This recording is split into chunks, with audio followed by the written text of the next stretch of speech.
The flash drive was worth $40 million, and the woman bleeding in Landon Hayes' passenger seat had maybe 10 minutes before the people hunting her burned down half of Chicago to get it back.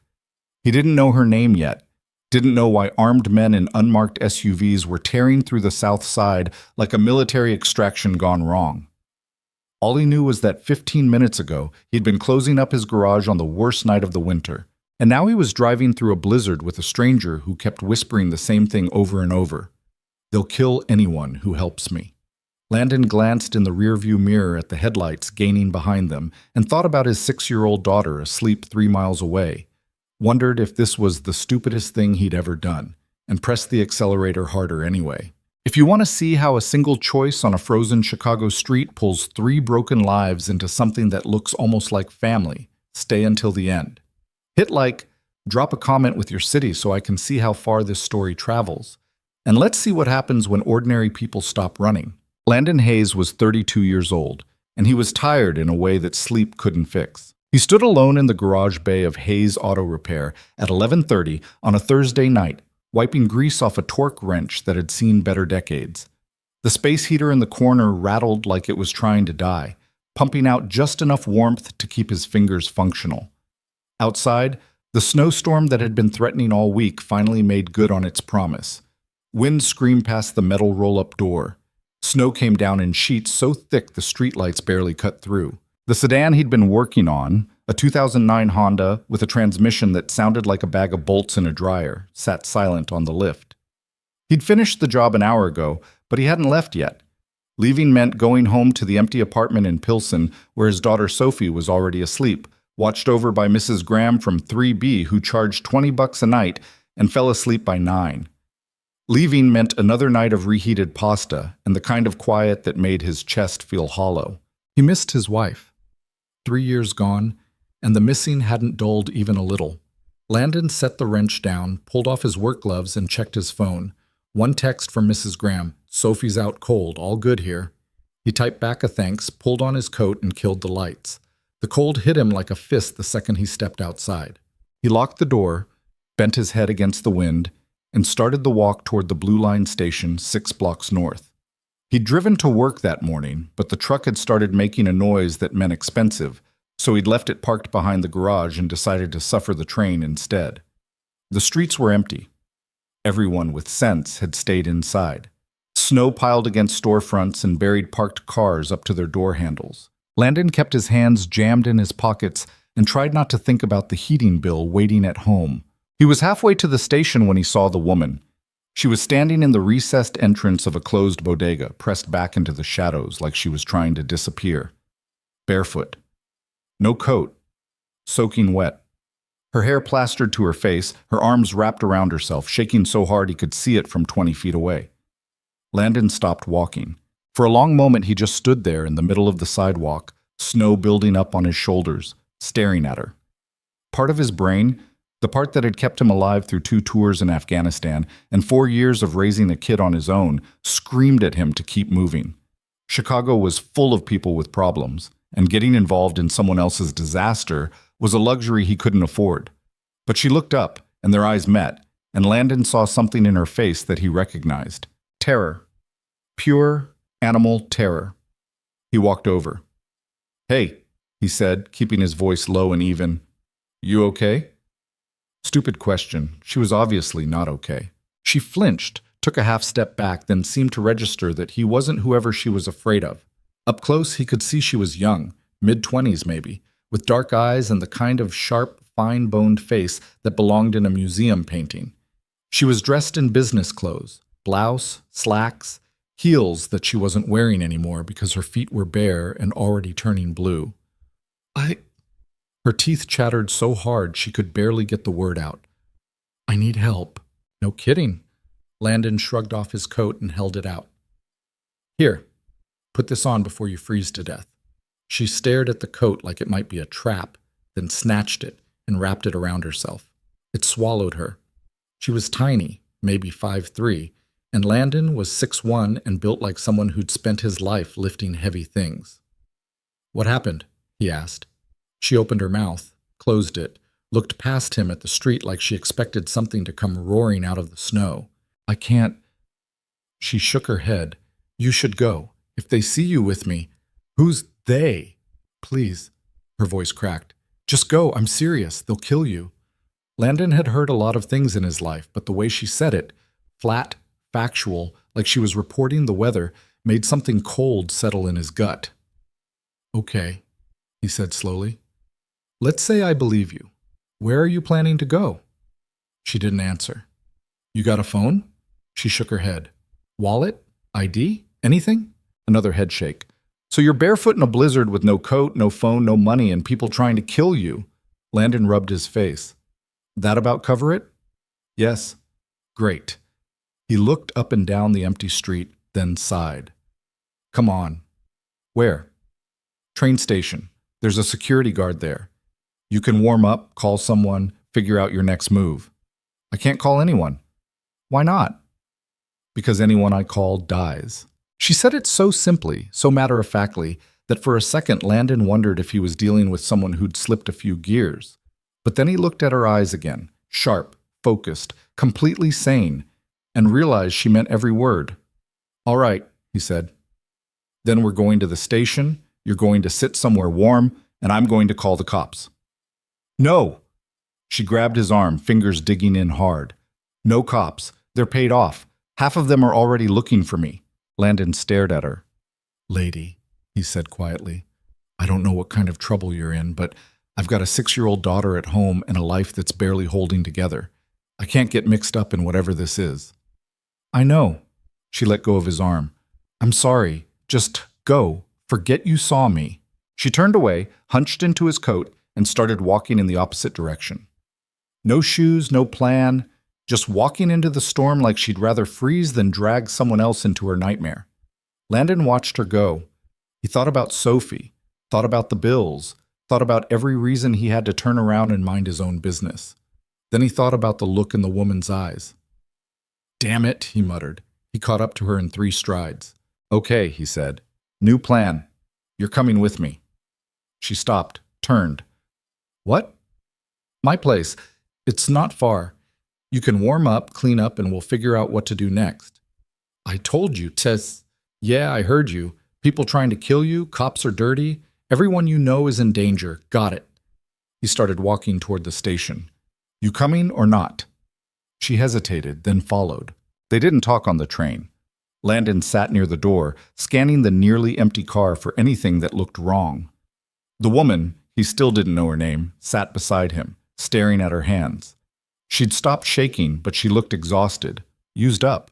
At the Pilsen stop, they got off and walked the 4 blocks to his building in silence. The snow had eased up a little, but the wind still cut like razors. Landon kept his head on a swivel, watching parked cars and shadowed doorways, feeling like an idiot for bringing a stranger with a target on her back anywhere near his home. But he didn't turn around. His building was a 3-story walk-up that had been falling apart since the 70s. He unlocked the front door, led her up to the 2nd floor, and stopped outside apartment 2D. I've got a kid, he said quietly. She's asleep. We're not waking her up, and we're not scaring her. Understood? The woman nodded. Landon unlocked the door. Inside, Mrs. Graham was asleep on the couch, mouth open, glasses crooked on her face. The TV played some late-night infomercial on mute. Down the short hallway, Sophie's door was cracked open, and Landon could see the edge of her bed in the glow of her nightlight. He touched Mrs. Graham's shoulder, and she jolted awake. Oh, Landon, Lord, you scared me. Sorry. He handed her $20. Thanks for staying. Mrs. Graham stood, squinting at the woman standing behind him. Who's this? Friend, Landon said. She's having a rough night. Mrs. Graham looked like she wanted to ask more questions, but she just tucked the money into her purse and shuffled toward the door. All right then. You take care, honey, she said to the woman and left. Landon locked the door behind her, then turned to the woman. Bathroom's down the hall. 2nd door. There's towels under the sink. I'll find you something to wear. Thank you, she said quietly. Don't thank me yet. She disappeared into the bathroom and Landon stood in the middle of his cramped living room, wondering what the hell he'd just done. He went to Sophie's door and eased it open. She was buried under blankets, her stuffed rabbit tucked under one arm, breathing slow and steady. Safe. For now. He closed the door and went to his bedroom. Found an old t-shirt and a pair of sweatpants that would drown her, but at least they were clean. He knocked on the bathroom door and handed them through when she cracked it open. 10 minutes later, she emerged. Hair still damp, face scrubbed clean. She looked younger without the grime and terror, fragile, like something that might break if you held it too tight. "Sit," Landon said, nodding toward the couch. She sat.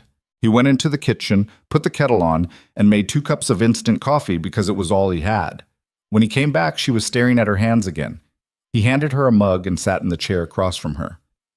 "All right," he said. "Start talking." She looked up. "You don't want to know." "Probably not. Talk anyway." She took a shaky breath. "My name is Arya Vale," she said. I was a financial analyst at Kalen Global. Do you know it?"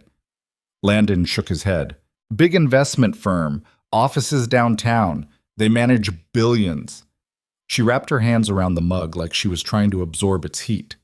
3 months ago, I started noticing irregularities in some of the accounts I was reviewing. Money moving in ways that didn't make sense. Transfers to shell companies. Payments labeled as humanitarian aid that went nowhere. "You're saying they're stealing. Not just stealing, laundering, embezzling, funneling investor money into offshore accounts and covering it up with fake charity projects." She looked at him. $40 million. That's how much I can prove. And I think it's just the beginning. Landon set his mug down. "So you went to the cops?" "I went to my supervisor. Then I went to his supervisor. Then I went to the head of compliance." Her voice hardened.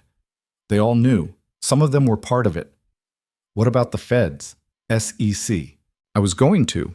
I had everything ready. Documents, spreadsheets, transaction records. I copied it all to a flash drive.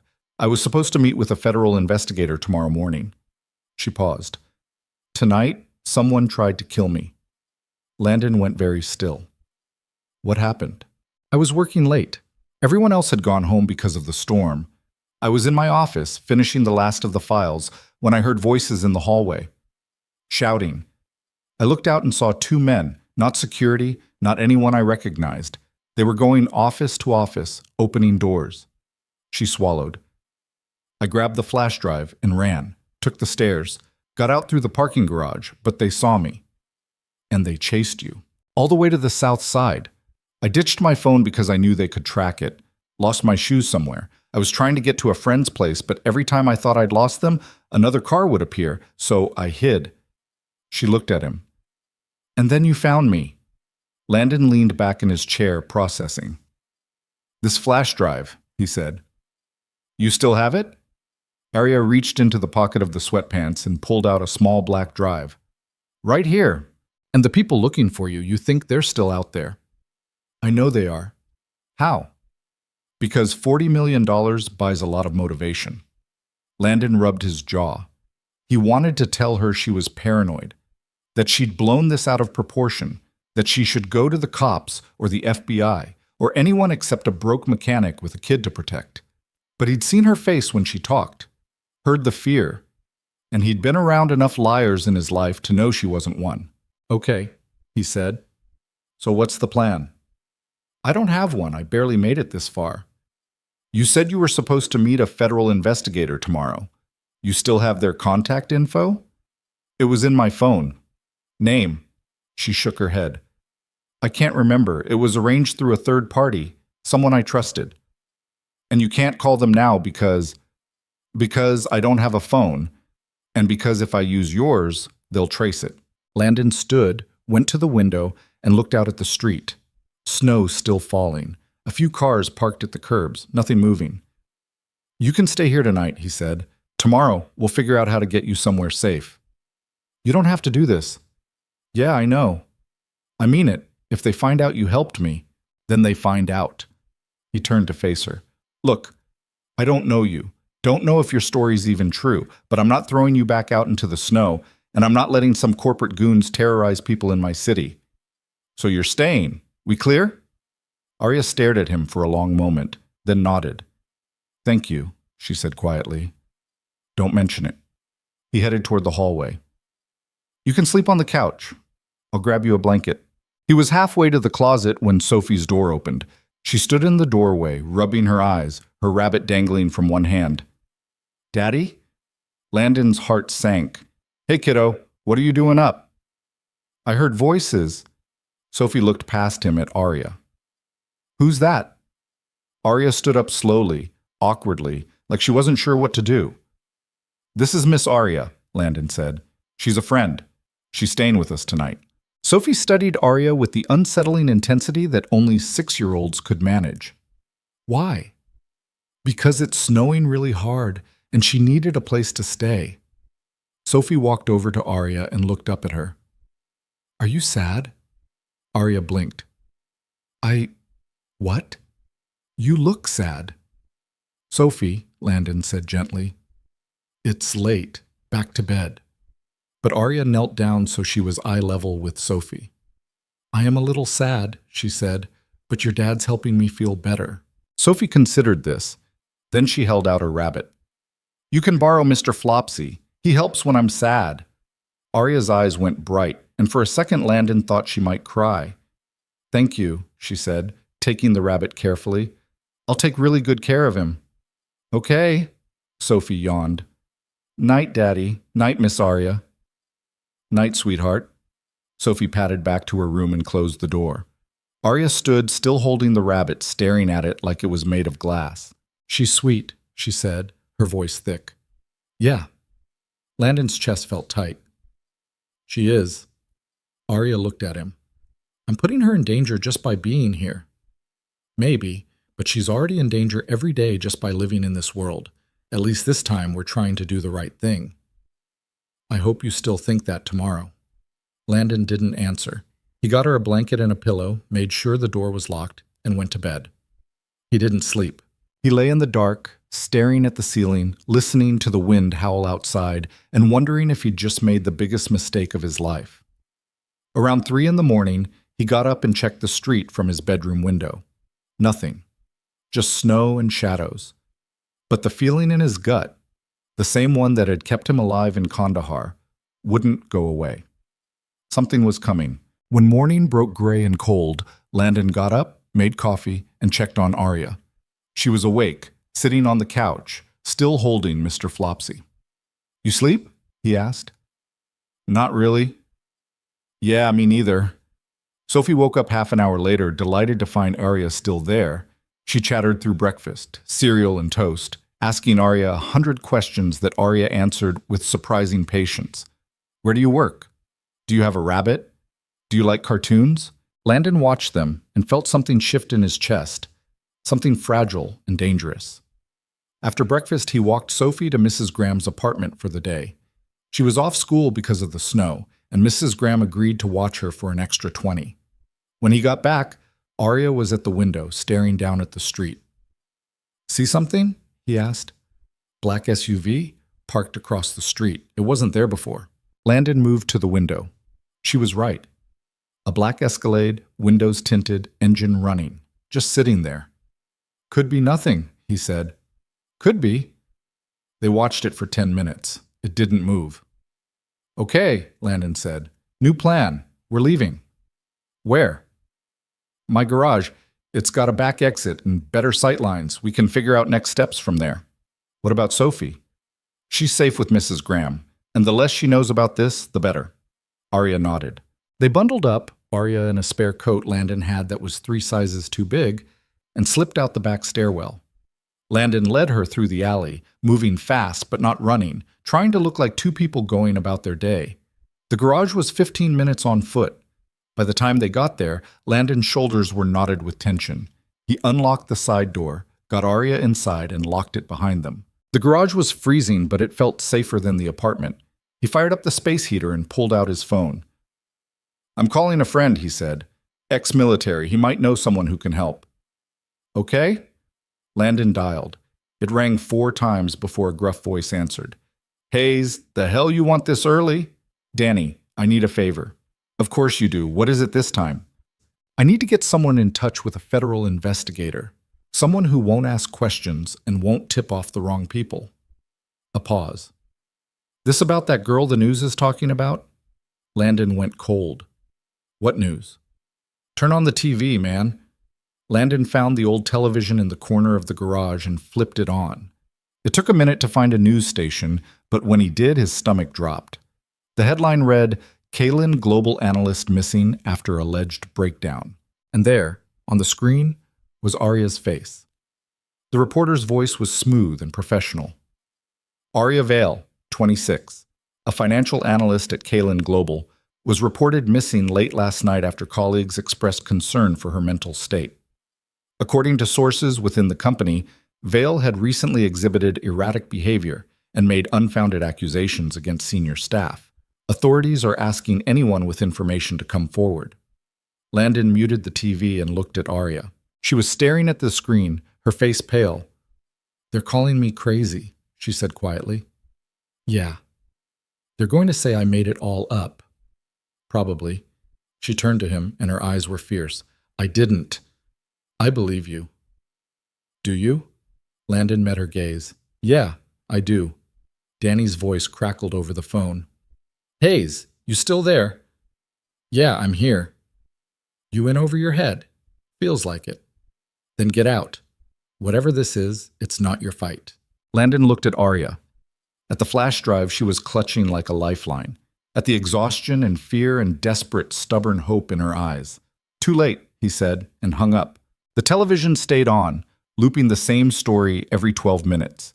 Each time Arya's face appeared on screen, Landon watched her flinch like she'd been slapped. The news anchor's voice was calm, authoritative, the kind of tone that made lies sound like facts. Erratic behavior, unfounded accusations, concern for her mental state. They were building a narrative, and Arya was the villain in it. Landon turned the TV off. "They're good," Arya said quietly. She was sitting on an overturned crate near the space heater, arms wrapped around herself. "I'll give them that. They're very good."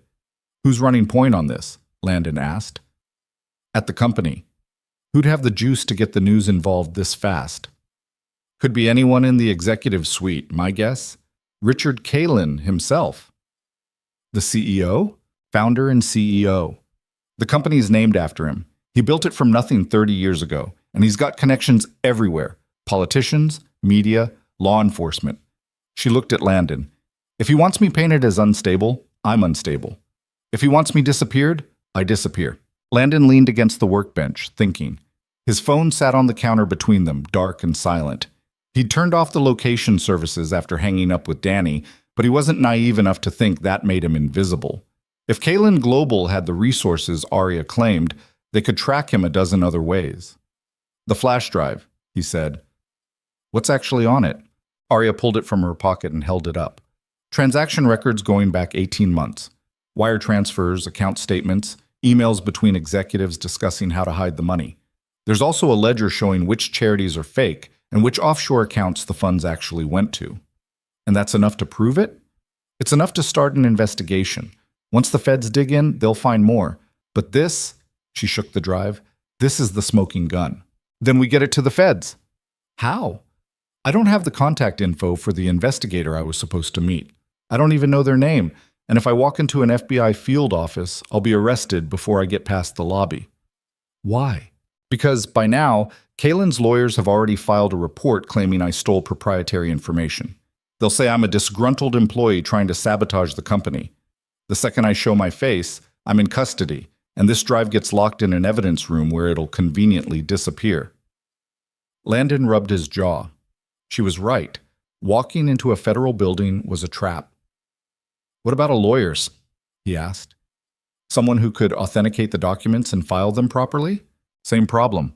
Any lawyer I contact becomes a target, and Kaylin's legal team will bury them in motions and countersuits until the story dies." "So what? We just sit here?" "I don't know." Arya's voice cracked. "I've been running for 12 hours. I haven't slept. I can't think straight.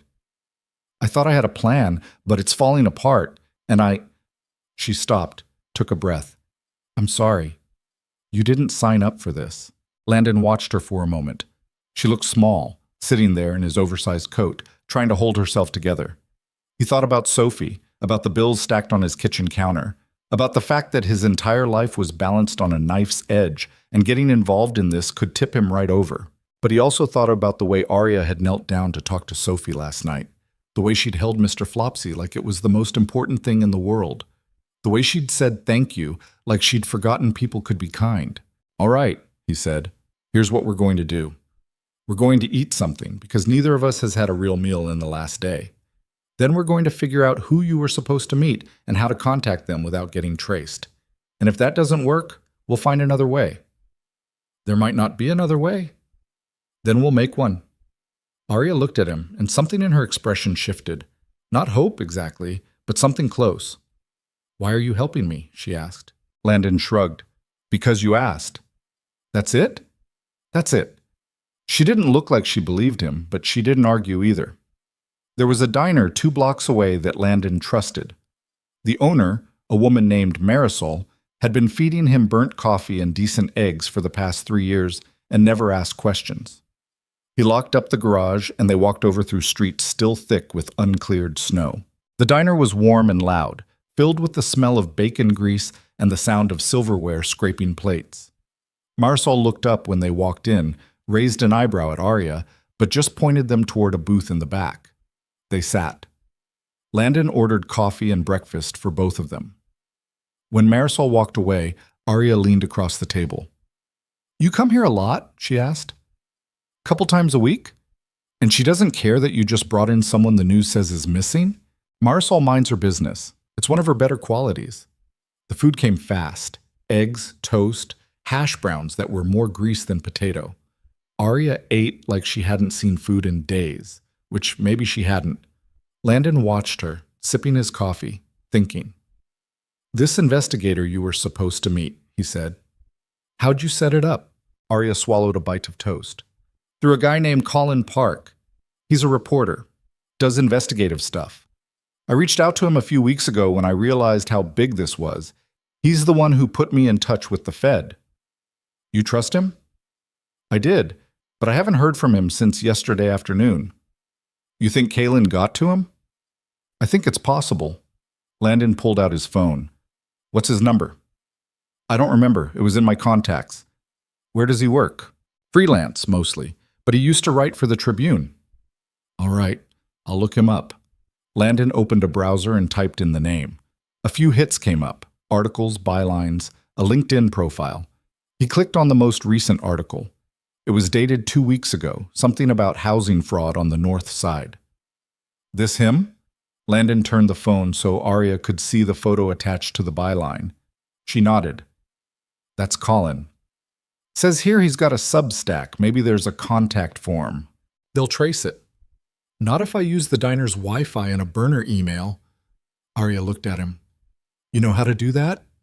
"I know how to not be an idiot on the internet. That count?" She almost smiled. Landon set up a throwaway email account using a fake name, then navigated to Colin Park's Substack page. There was a contact form buried at the bottom. He typed out a message, keeping it short and vague. "Need to talk about Kaylin Global. Urgent. Friend of AV." He hit send. "Now what?" Arya asked. "Now we wait." They finished eating in silence. Landon paid, left a decent tip, and they walked back to the garage. The black SUV that had been parked outside his apartment building earlier was gone, but Landon's gut still felt tight. He kept scanning the streets, watching for cars that lingered too long or faces that appeared twice. Back in the garage, Arya paced while Landon checked his phone every 5 minutes. An hour passed, then 2. No response. "Maybe he didn't see it," Arya said. "Maybe. Or maybe he's compromised. Also possible." "This isn't working." Landon looked up. "You got a better idea?" She stopped pacing. "Actually, yeah, I do." "Let's hear it." "The shareholder meeting. It's tomorrow morning at 10. Downtown at the main office. It's a big deal. Board members, major investors, press. Kaylin always gives a keynote address."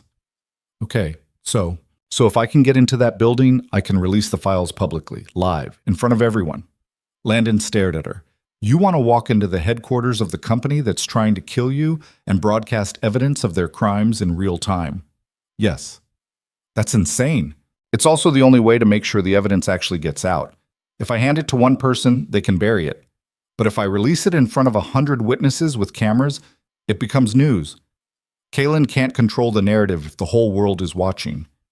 Landon shook his head. You'll never make it past security. Not alone. But if I had help, no. Landon, absolutely not. You're talking about a suicide mission. I'm talking about the only option I have left. There are always other options. Name one. Landon opened his mouth, closed it. He couldn't. Arya stepped closer. Look, I know this is crazy. I know it's dangerous. But if I don't do this, they win. Kalen walks away with $40 million. I get labeled as a lunatic, and everyone who trusted me ends up buried in the same lie. I can't let that happen. And what happens to you after you release the files? You think Kalen's just going to let you walk out of there? I don't know. But at least the truth will be out. Landon looked at her, at the exhaustion in her eyes, the desperation, the stubborn refusal to quit even when everything was stacked against her. He saw himself in that, the version of himself that had kept going after his wife died, that had gotten up every morning and put one foot in front of the other because Sophie needed him to. Give me a minute, he said. He walked to the far end of the garage and called Danny again. Twice in one day, Danny answered. I'm starting to feel special. I need another favor. Of course you do. Can you get me blueprints for a building downtown? What building? Kalen Global Headquarters. A long pause. Hayes, what the hell are you into? Something stupid. No kidding, and you need blueprints, why? Because I'm about to do something even stupider, and I'd like to not die. Danny sighed. You're lucky I like you. Give me 2 hours. I need it in one. Make it 90 minutes. Deal. Landon hung up and walked back to Arya. Okay, he said. Let's say I help you. How do we even get into the building? I still have my employee badge. It'll get us past the first checkpoint. And when security sees your face and realizes you're the missing analyst everyone's looking for, then we move fast. That's not a plan. That's a prayer. You have a better idea? Landon thought.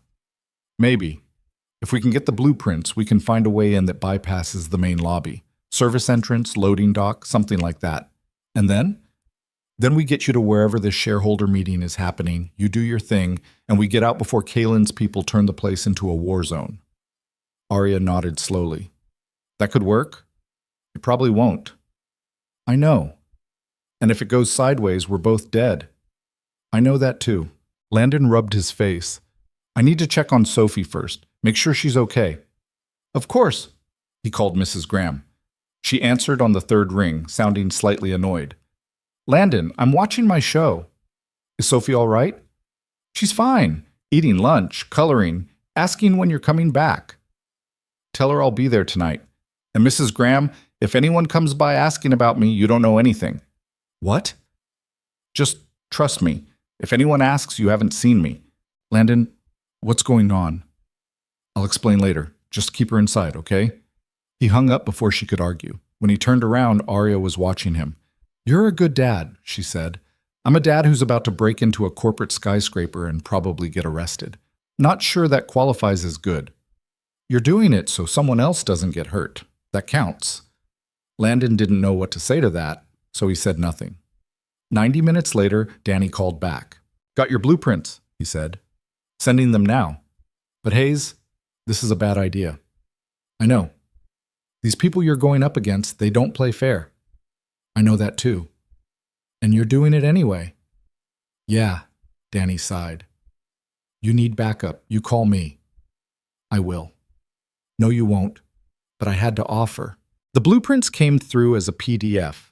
Landon opened it on his phone, and he and Arya huddled over the screen, studying the layout. The building was 43 stories, all glass and steel. The shareholder meeting was scheduled for the executive conference room on the 38th floor. There, Arya said, pointing, loading dock on the south side. It's how they bring in supplies. There's a service elevator that goes straight to the upper floors. Security? Probably one guard at the dock entrance. 2 if we're unlucky. And inside? Cameras everywhere. Security checkpoints on every floor. But if we move fast and stay out of sight, we might make it. Landon zoomed in on the service elevator route. What about after you release the files? How do we get out? Same way we came in. That's assuming they don't lock the building down the second you go public. They will, but if we're fast, we're not going to be fast enough. Arya looked at him. So what do you suggest? Landon thought. Then he pulled up a different part of the blueprint. Fire exits, here, here, and here. They're on the outside of the building, connected to emergency stairwells. If we can get to one of these before they seal the elevators, we can take the stairs down. That's 38 flights. You got a better idea? She didn't. They spent the next 2 hours going over the plan, refining details, identifying weak points. Landon mapped out the route from the loading dock to the conference room, timing each leg based on walking speed. Arya wrote down the steps for releasing the files. She'd need access to the building's internal network, which meant finding a terminal or connecting her own device to their system. By the time the sun started to set, they had something that almost resembled a plan. We go in tomorrow morning, Landon said. 9:30. That gives us 30 minutes to get into position before the meeting starts. Arya nodded. And Sophie? I'll drop her at school. She'll be safe there. What if something happens to us? Landon met her eyes. Then Mrs. Graham has instructions. She'll take care of Sophie until my brother can get here from Ohio. You've thought about this. I'm a single parent. I think about it every day. Arya looked away. I'm sorry for dragging you into this. You didn't drag me. I walked in on my own. Still. They locked up the garage and headed back to Landon's apartment as the streetlights flickered on. The temperature had dropped again, and the wind carried the sharp bite of another storm rolling in. The walk was quiet, both of them lost in their own thoughts. When they got to the building, Landon checked the street. No black SUVs, no suspicious cars. Just the usual neighborhood chaos, kids playing in the snow, someone shoveling their stoop, a delivery truck idling at the curb. Upstairs, Sophie was watching cartoons with Mrs. Graham. She jumped up when Landon walked in. Daddy! Miss Arya! Hey, kiddo! Landon scooped her up, held her tight. Are you staying for dinner, Miss Arya? Sophie asked. Arya smiled, and it looked almost real. If that's okay with your dad. It's okay, Landon said. Mrs. Graham left, and Landon made spaghetti because it was cheap and Sophie loved it. They ate at the tiny kitchen table. Sophie chattering about her day, about the snowman she and Mrs. Graham had tried to build, about the cartoon she'd been watching. Arya listened, asked questions, laughed at Sophie's jokes. For a little while, it almost felt normal.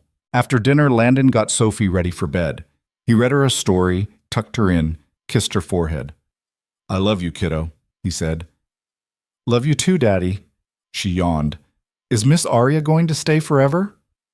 I don't know. Why? Because I like her. She's nice. Yeah, she is. Sophie's eyes were already closing. Landon watched her for a moment, then turned off the light and closed the door. In the living room, Arya was sitting on the couch, staring at the flash drive in her hands. You okay? Landon asked. Not really. She looked up. What if this doesn't work? Then we'll figure out something else. And if we don't make it out? Landon sat down beside her. Then we don't. But at least we tried. Arya was quiet for a long time. Then she said, I had a normal life once. Apartment in Lincoln Park. Good job. Friends. I went to yoga classes and farmers markets. I was boring. Boring's underrated. I know.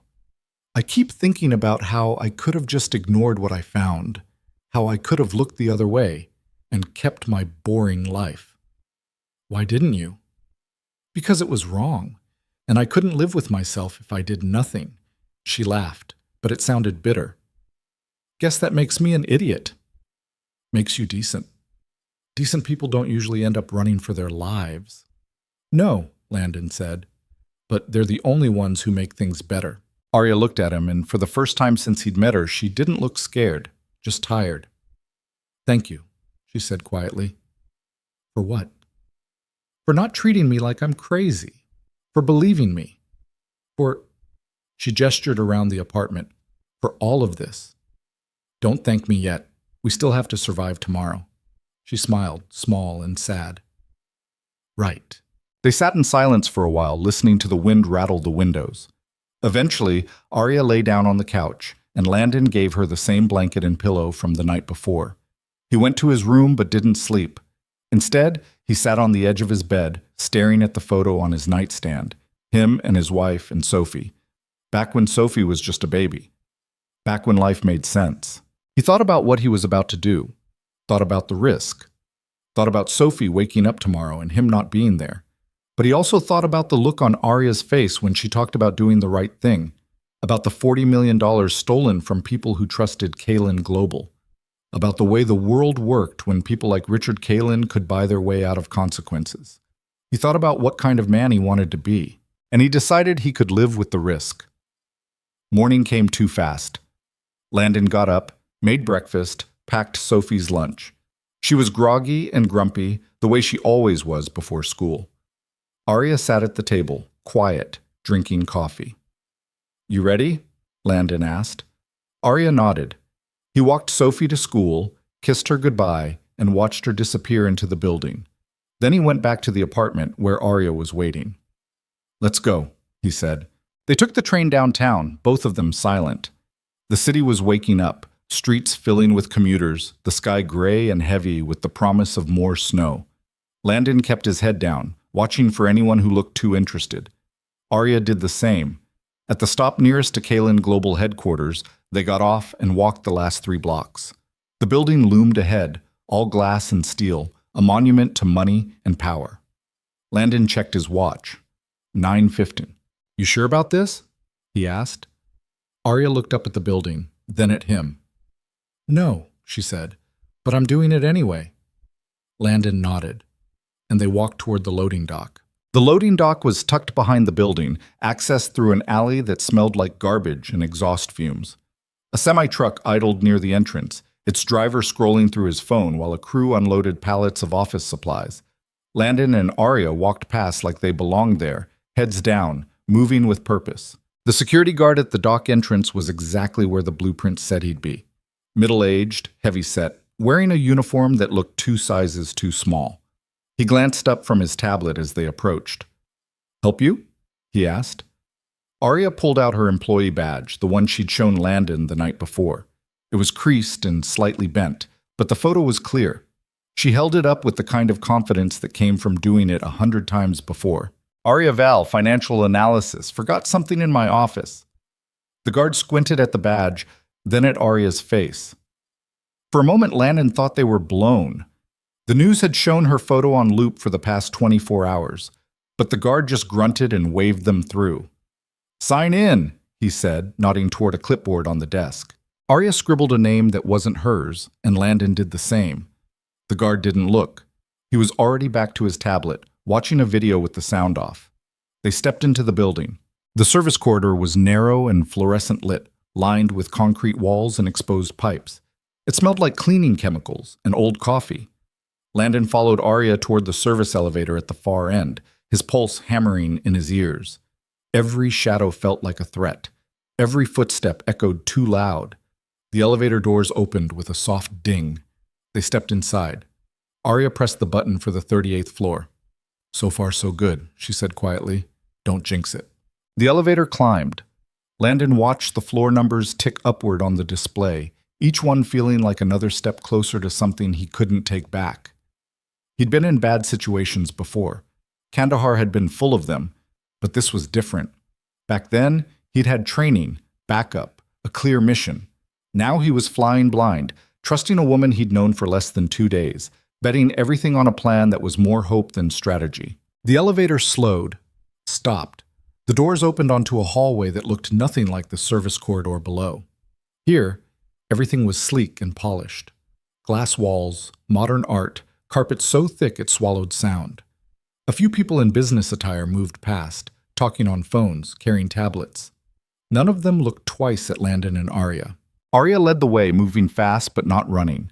She seemed to know where she was going, navigating the turns and corridors with the muscle memory of someone who'd walked these halls 1,000 times. Landon stayed close, scanning faces, watching for anyone who looked like security. They passed a break room, a conference room with floor-to-ceiling windows overlooking the city, an open workspace where a dozen people sat at desks, typing, talking, existing in the kind of mundane normalcy that felt surreal given what Landon and Arya were about to do. "Here," Arya said, stopping in front of a door marked Executive Conference Room 38B. She checked her watch. 9:45. Meeting starts in 15 minutes. Where do we set up? There's a media control booth in the back. That's where they run the presentation feeds. If I can get in there, I can plug into their system and broadcast the files to every screen in the room. And the people in the booth? Usually just one AV tech, maybe two if it's a big presentation. Which this is. Yeah, Landon nodded. All right, let's do it. They circled around to the side entrance. The door was locked, but Arya swiped her badge and it clicked open. Inside, the conference room was massive. A long table dominated the center, surrounded by leather chairs. 3 walls were floor-to-ceiling glass, offering a view of downtown Chicago that probably cost more than Landon made in a year.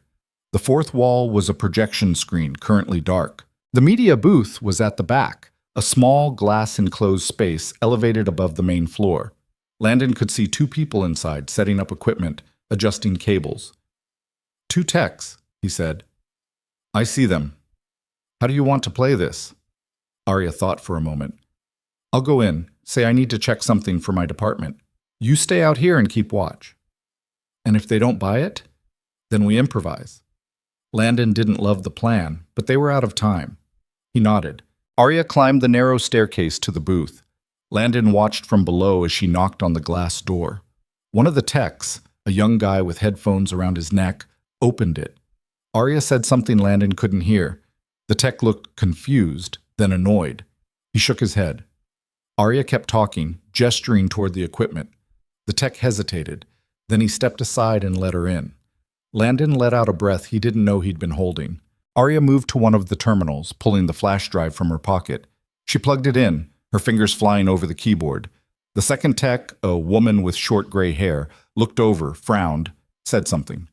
Arya responded without looking up. Then the woman reached for a phone on the wall. Landon's stomach dropped. He took the stairs 2 at a time, pushed through the booth door. The woman was already dialing. Hey, Landon said, keeping his voice calm. Don't do that. The woman looked at him, eyes wide. Who are you? Someone who really needs you to hang up that phone. She didn't. Her finger moved toward the keypad. Landon crossed the booth in 2 steps and gently took the phone from her hand. He hung it up. I'm sorry, he said, but we can't let you call security. The young tech stood up, looking ready to do something stupid. Landon held up a hand. Sit down, both of you. We're not here to hurt anyone. Then what are you here for? The woman asked, her voice shaking. Arya looked up from the terminal. To tell the truth.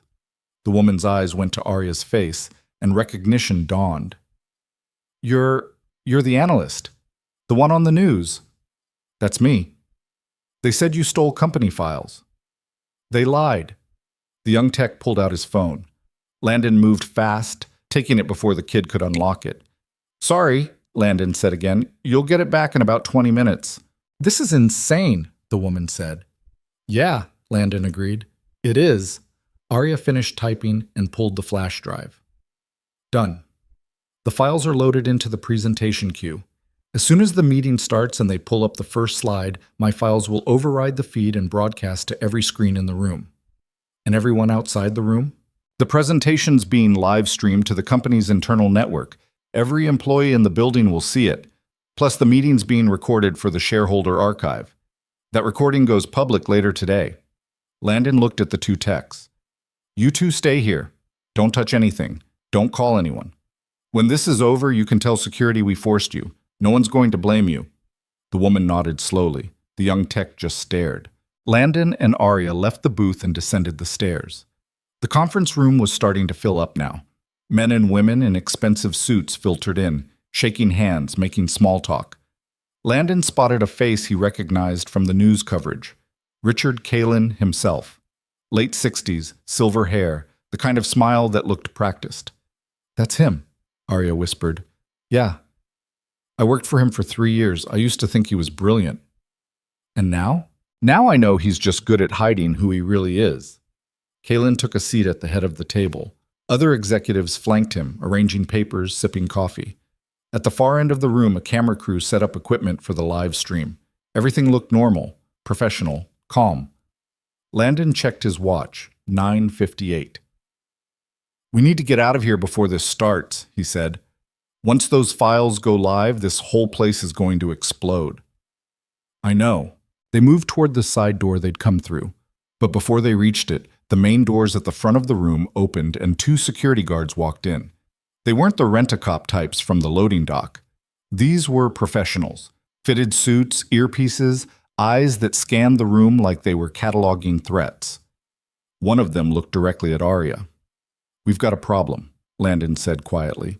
The guard started moving toward them. "Go," Arya said. "Now." They pushed through the side door and into the hallway. Behind them, Landon heard the guard shout something. Footsteps pounded on the carpet. Landon grabbed Arya's hand and ran. They sprinted down the corridor, past startled employees who pressed themselves against the walls. Landon's mind raced, pulling up the blueprint from memory. Fire exit, east side of the building, 2 hallways over. They turned a corner and nearly collided with another guard coming the opposite direction. Landon didn't think.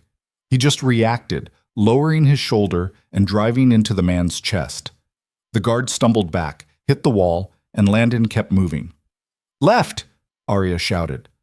They turned left, then right, then left again. The hallways blurred together. Behind them, more shouting, more footsteps. An alarm started blaring, loud and insistent. There. The fire exit. A red door marked with the universal symbol for emergency escape. Landon hit the door at full speed. It burst open and they stumbled into the stairwell. The alarm was even louder here, echoing off concrete walls. Landon looked down. 38 flights of stairs stretched below them, disappearing into shadow. "Move," he said. They started descending. Arya's breathing was already ragged. Landon wasn't much better. His legs burned, his lungs screamed, but he kept going. Behind them, the stairwell door crashed open. Voices echoed from above. "They're in the stairwell, east side." Landon pushed harder. They dropped 5 floors, then 10. Arya stumbled, caught herself on the railing. Landon grabbed her arm, steadied her. "I can't," she gasped. "I can't keep this up." "You don't have a choice." They kept going. 15 floors. 20. The guards were gaining. Landon could hear them getting closer, their footsteps ringing on the metal stairs like drumbeats.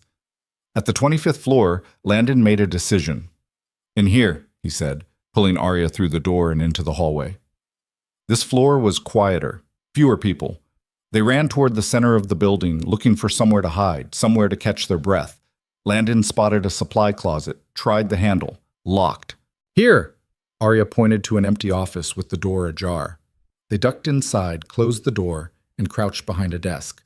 Landon's heart hammered so hard he thought it might crack his ribs. Arya pressed a hand to her chest, trying to slow her breathing. Footsteps passed in the hallway. Voices. Then silence. Landon checked his watch. 10:04. The meeting had started. He pulled out his phone, opened the browser, and navigated to Kalen Global's internal network portal. It required a login, but Arya leaned over and typed in her credentials. The screen loaded. And there it was. The shareholder meeting, streaming live. Richard Kalen stood at the head of the table, smiling, welcoming everyone. The camera panned across the room, showing the executives, the investors, the board members. Everything looked perfect. Then the screen flickered. Kalen paused mid-sentence, frowning. He looked toward the media booth. The screen flickered again, and then the presentation feed cut out entirely. For a moment, there was nothing. Just a black screen. Then the files started playing. It began with a spreadsheet, rows and columns of transactions, highlighted in red. Dates, amounts, account numbers. The camera in the conference room zoomed in on the projection screen, capturing every detail. Kalen's smile vanished. The spreadsheet dissolved into a scanned document, an email chain, subject line, read to Q3, disbursement adjustments. The message was brief, clinical. Redirect humanitarian funds to offshore accounts per our discussion. Ensure paper trail reflects standard charitable allocation. The sender, Richard Kalen. In the video feed, someone in the room stood up. Then another. Voices rose, confused, angry. Kalen was shouting now, pointing at the media booth, demanding someone shut it down. But the files kept coming. More spreadsheets, more emails, bank statements showing transfers to shell companies in the Cayman Islands. Photos of falsified charity receipts. A ledger with handwritten notes detailing exactly how the money was hidden. $40 million. all of it laid out in excruciating detail. Landon looked at Arya. She was watching the screen, her face pale, her eyes bright. "It's working," she whispered. In the conference room, chaos erupted. Investors were on their phones. Executives were shouting at each other. The camera crew kept filming, broadcasting every second to the internal network, and beyond that, to the shareholder archive, to the public record. Kalen lunged toward the media booth, but security held him back. Someone killed the projection feed, but it was too late. The files had already played. The damage was done. Landon's phone buzzed. A text from Danny. "Turn on the news." He switched to a news app and pulled up a live stream. A reporter stood outside Kalen Global headquarters, speaking into a camera. "Breaking news this morning as explosive financial documents were just broadcast during a private shareholder meeting at Kalen Global. The documents, which appear to show evidence of large-scale embezzlement and money laundering, were leaked by a former employee who has been missing since yesterday. Federal investigators are reportedly en route to the building now." Arya let out a sound that was half laugh, half sob. "We did it," she said. Landon nodded. "Yeah. Now we just have to survive it." He stood, pulled Arya to her feet. They couldn't stay here. The building was locked down, and security would be sweeping every floor. "Fire exit," he said. "We keep going down." They slipped out of the office and back into the hallway. It was emptier now, most people either in their own offices or clustered around screens watching the news. Landon and Arya moved fast, heading for the stairwell. They made it 2 floors before the door above them burst open again. "There!" Landon didn't look back. He just ran. They hit the 20th floor, then the 15th, then the 10th. His legs felt like concrete. Arya was flagging, her steps getting slower. "Almost there," Landon said, though he had no idea if that was true. 8th floor, 5th, 3rd. At the 2nd floor, the stairwell door swung open and 3 guards rushed in. They saw Landon and Arya and started shouting. Landon grabbed Arya and reversed direction, climbing back up. They hit the 3rd floor, burst through the door, and found themselves in another hallway. This one was packed with people evacuating. The alarm was still blaring. Emergency lights flashed. Landon pulled Arya into the crowd, using the chaos as cover. They moved with the flow of people toward the main lobby, trying to blend in. The lobby was pandemonium. Hundreds of employees streamed toward the exits. Security tried to control the flow, but there were too many people. News vans were already parked outside, cameras rolling.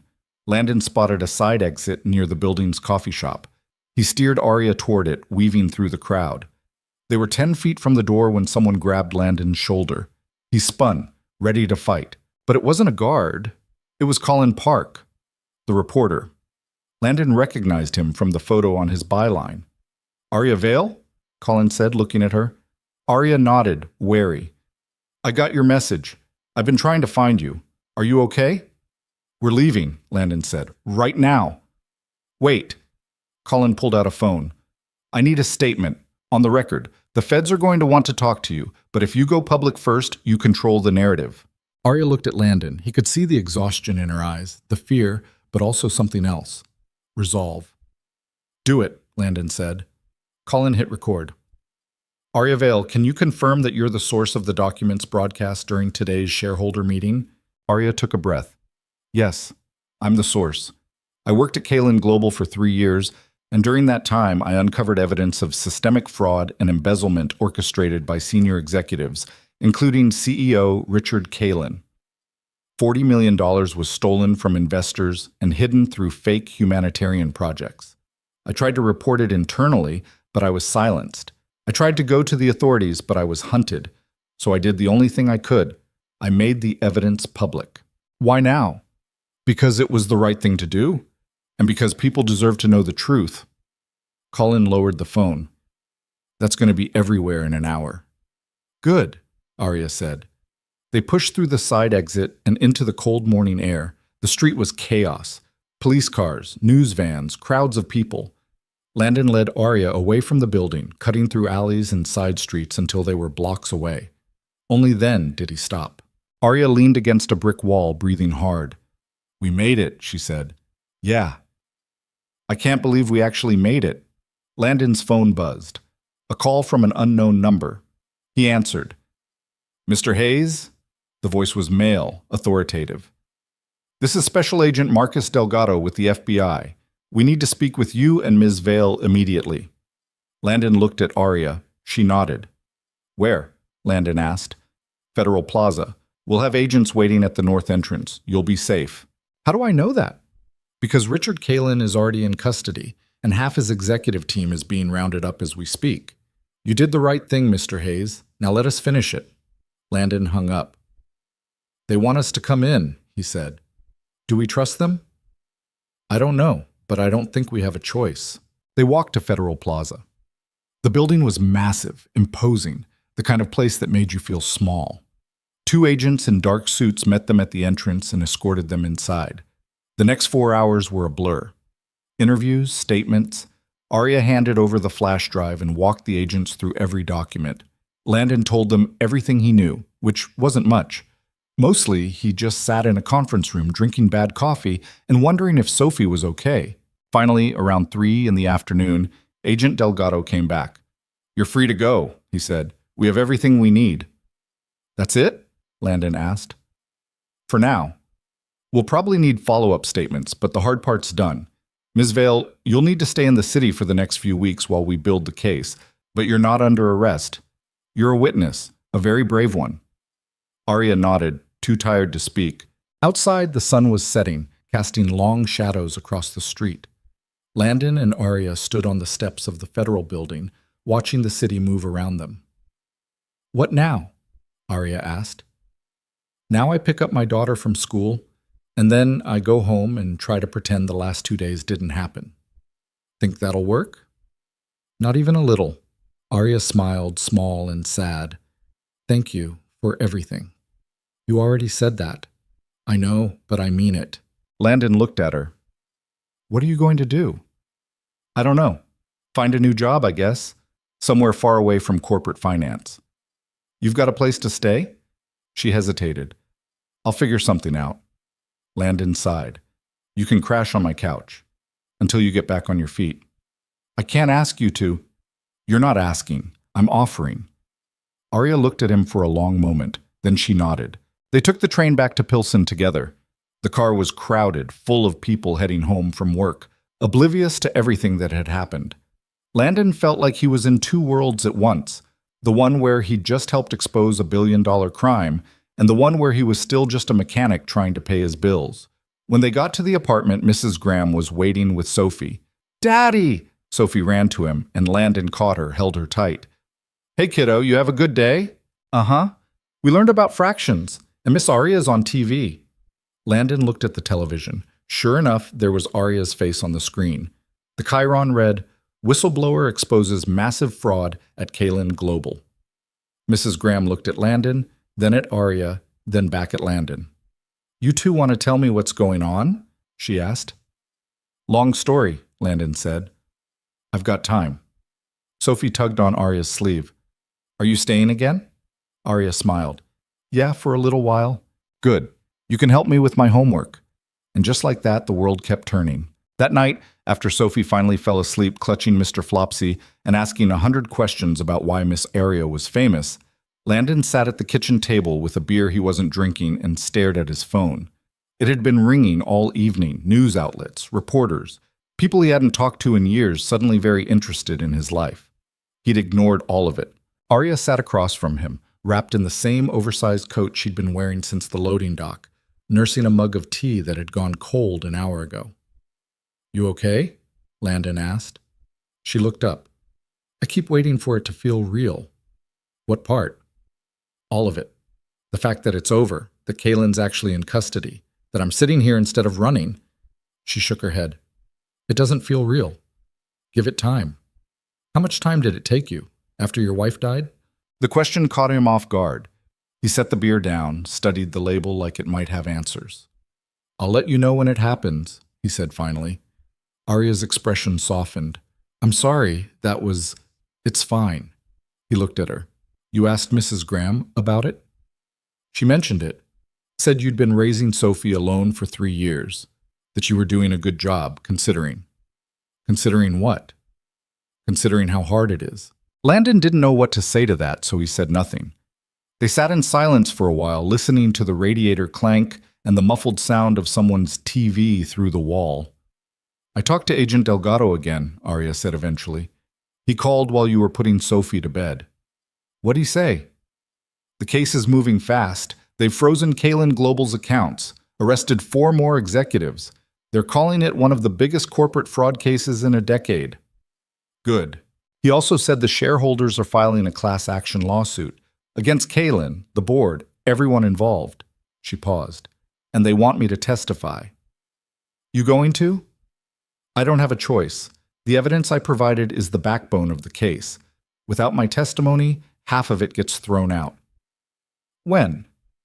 "Trial probably won't start for months, but depositions begin next week." Landon leaned back in his chair. "You need a lawyer?" "The FBI is connecting me with someone, a prosecutor who specializes in white-collar crime." She looked down at her hands. "They're also talking about witness protection, in case anyone from Kalen's inner circle decides to retaliate." "You think they will?" "I don't know. Kalen's locked up, but he's got allies, people who profited from what he did, people who don't want the truth coming out." "So you disappear?" "Maybe. For a while." She met his eyes. "I'm scared, Landon." "I know. Not of Kalen. Not of the trial. I'm scared that once this is all over, I won't know who I am anymore. For 3 years, my life was that job. My identity was being good at spreadsheets and presentations and playing the game, and now all of that's gone, and I don't know what's left." Landon understood that feeling better than she probably realized. After his wife died, he'd felt the same way, like the person he used to be had disappeared and he was just going through the motions of being someone new. "You figure it out," he said, "one day at a time. And some days you don't figure it out at all, but you keep going anyway." "That doesn't sound very hopeful." "It's not, but it's honest." Arya almost smiled. Then her phone buzzed. She glanced at it, and her expression changed. "What?" Landon asked. "Colin Park, the reporter. He wants to do a longer interview, says every major outlet is trying to get my story, and if I don't control the narrative now, someone else will." "You trust him?" "I think so. He's the one who connected me with the FBI in the first place, and he didn't have to help us today." "Then do the interview." "You sure?" "Arya, you spent the last 2 days risking your life to tell the truth. Don't stop now." She nodded slowly. "All right. I'll call him tomorrow." The conversation drifted after that. They talked about small things, Sophie's school, the weather, the fact that Landon's truck still wasn't fixed. Eventually, Arya went to the couch, and Landon went to his room. But he didn't sleep. He lay in bed, staring at the ceiling, thinking about everything that had happened and everything that was still coming. Around 2 a.m, he heard a sound from the living room. Soft, muffled. He got up and found Arya sitting on the couch, her knees pulled to her chest, crying. "Hey," he said quietly. She looked up, wiped her eyes. "Sorry, I didn't mean to wake you." "You didn't." He sat down beside her. "What's going on?" Her voice broke. "I keep thinking about all the people I worked with, the ones who weren't involved, the assistants and analysts and interns who are going to lose their jobs because of what I did. Kalen Global's going to collapse, and they're all going to suffer for it. That's not your fault, isn't it? I'm the one who blew it up." "No. Kalen's the one who blew it up. You just made sure people knew." Landon looked at her. "Those people you're worried about? They're better off knowing the truth. Better off finding new jobs at companies that aren't built on lies." "Maybe. Not maybe. Definitely." She leaned her head back against the couch. "I don't know how you do it." "Do what?" "Stay so steady. You've been through hell and you just keep going, like it doesn't touch you." Landon laughed, but it came out bitter. "It touches me. Every day. I just don't have the luxury of falling apart. Sophie needs me functional, so I am functional. That's it." "That's not it. You're more than that." "Maybe, but most days it doesn't feel like it." They sat in silence for a while. Then Arya said, "Thank you for letting me stay, for everything." "You keep saying that." "Because I keep meaning it." The next morning, Colin Park showed up at the apartment with a camera crew and a list of questions. Landon took Sophie to Mrs. Graham's place to give Arya space, then headed to the garage. He had work to catch up on. Cars that had been sitting untouched for 2 days, invoices that needed sending, a business that was barely holding together even before he'd decided to play hero. The garage was cold and quiet. Landon fired up the space heater, pulled on his work gloves, and got under the hood of a Chevy that had been leaking oil since Tuesday. The work was mindless, repetitive, exactly what he needed. He was halfway through replacing a gasket when his phone rang. Unknown number. He almost didn't answer, but something made him pick up. Yeah? Mr. Hayes, this is Jennifer Cow. I'm an attorney with Brennan and Cross. We represent several of the investors impacted by the Kalin global fraud. Landon straightened, wiping grease off his hands. Okay. I wanted to reach out because my clients are very grateful for what you and Ms. Vale did. Without your actions, they would have lost everything. I appreciate that, but I'm not looking for thanks. I understand, but my clients would like to offer you compensation for your time, your risk, and the danger you put yourself in. I don't want money. Mr. Hayes, you helped recover $40 million. A percentage of that recovery is earmarked for individuals who aided in the investigation. You're entitled to it. Landon set down the wrench. How much are we talking about? $250,000. He almost dropped the phone. He stopped, tried again. That's not necessary. It's already been approved by the settlement committee. The funds will be available within 60 days. Landon didn't know what to say. $250,000. Enough to pay off every bill he had. Enough to fix the truck, fix the apartment, put Sophie through college someday. Enough to breathe. I'll have my assistant send over the paperwork, Jennifer Chow said. Congratulations, Mr. Hayes. You've earned it. She hung up before he could argue. Landon stood in the middle of the garage, staring at his phone, trying to process what had just happened. Then he called Arya. Hey, she answered. You okay? I just got a call from a lawyer. She said the investors are giving me money. A lot of money. How much? $250,000. There was a pause. Then Arya laughed, bright and disbelieving. Landon, that's incredible. Is it real? This isn't some scam? It's real. The settlement fund is part of the recovery process. They set aside a percentage for whistleblowers and people who assist in the investigation. You qualify. What about you? I'm getting the same. Maybe more, since I'm the primary witness. Landon sat down on an overturned crate. I don't know what to do with that kind of money. You'll figure it out. But Landon, this is good. You deserve this. He wanted to believe her. That night, after Sophie was asleep and Arya had finished her interview with Colin, they sat in the living room and watched the segment air on the 10 o'clock news. Arya's face filled the screen, calm and composed, telling her story in a way that made it impossible not to believe her. You were amazing, Landon said when it was over. I was terrified. Didn't show. Good. Over the next 2 weeks, the case against Kalin Global dominated the news cycle. More arrests. More revelations.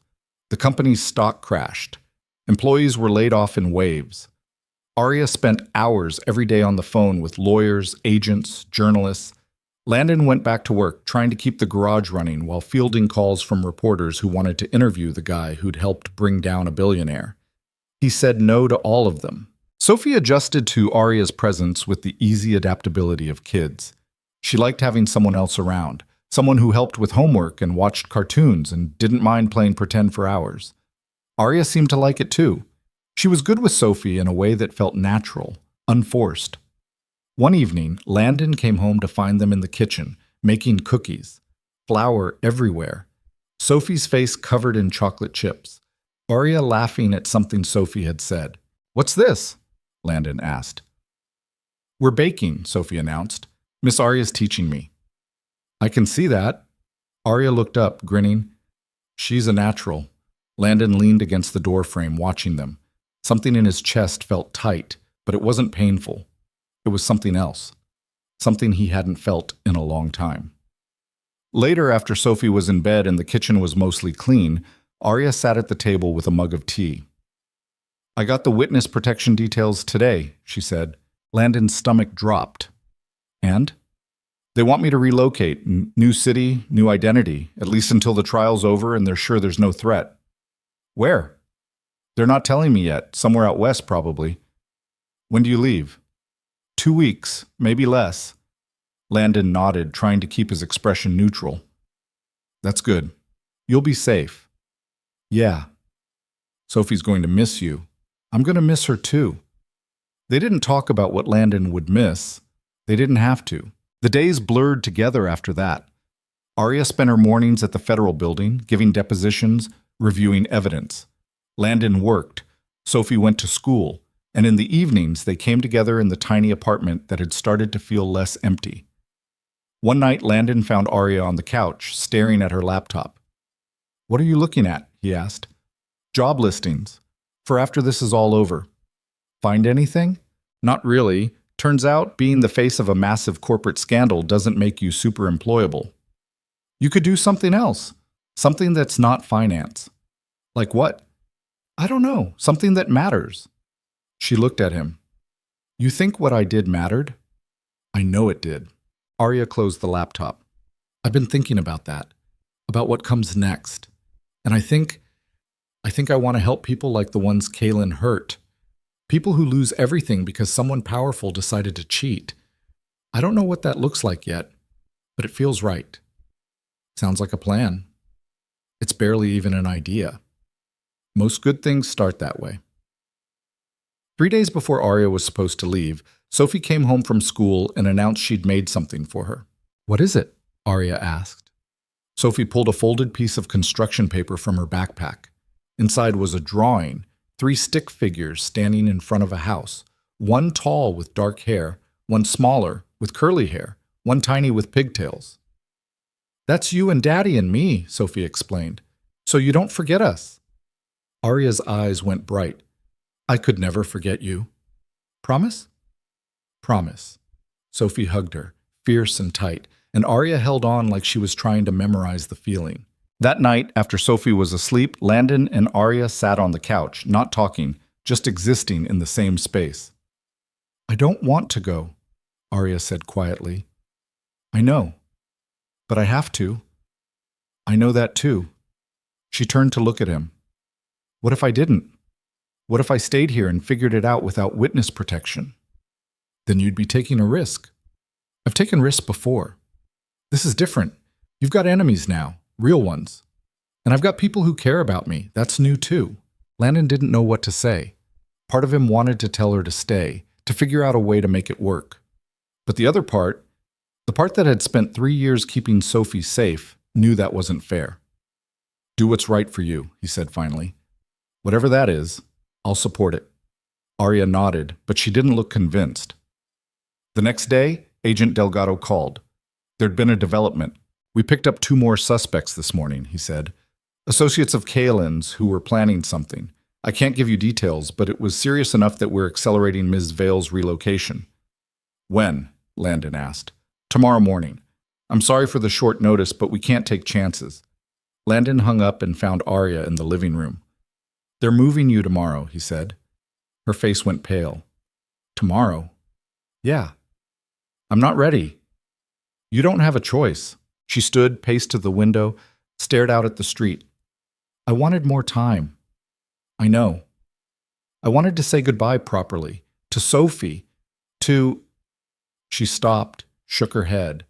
Landon crossed the room, stood beside her. "You'll see her again. This isn't forever." "You don't know that."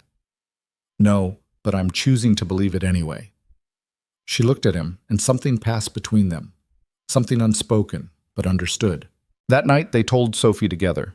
She cried, which made Arya cry, which made Landon's throat tight. They promised to write letters, promised a video call when it was safe, promised that this wasn't the end. Sophie fell asleep holding Mr. Flopsy and the drawing she'd made. In the morning, a black SUV pulled up outside the building. This time, it wasn't a threat, just a ride. Arya stood in the doorway, a single bag slung over her shoulder. She looked at Landon. "Thank you," she said, "for everything." "You're welcome. Take care of yourself, and Sophie." "I will." She hesitated, then stepped forward and hugged him. It was quick, awkward, but real. "I'll see you again," she said. "Somehow." "I'm counting on it." And then she was gone. Landon stood in the doorway, watching the SUV disappear into traffic. The apartment felt too quiet, too empty. He thought about the past 2 weeks, about how his life had been turned upside down by a stranger in the snow, and how now that stranger felt like something more. He closed the door, locked it, and went to check on Sophie. She was still asleep. Landon sat on the edge of her bed, watching her breathe, and made a promise to himself. He'd use the money from the settlement to build something better. For Sophie. For himself. Maybe even for Arya, if she ever came back. Because she would come back. He believed that. He had to.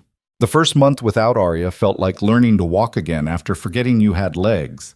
Landon went through the motions, woke up, got Sophie ready for school, worked on cars, came home, made dinner, put Sophie to bed, but everything felt off-center. Like the apartment had been rearranged in subtle ways he couldn't quite name.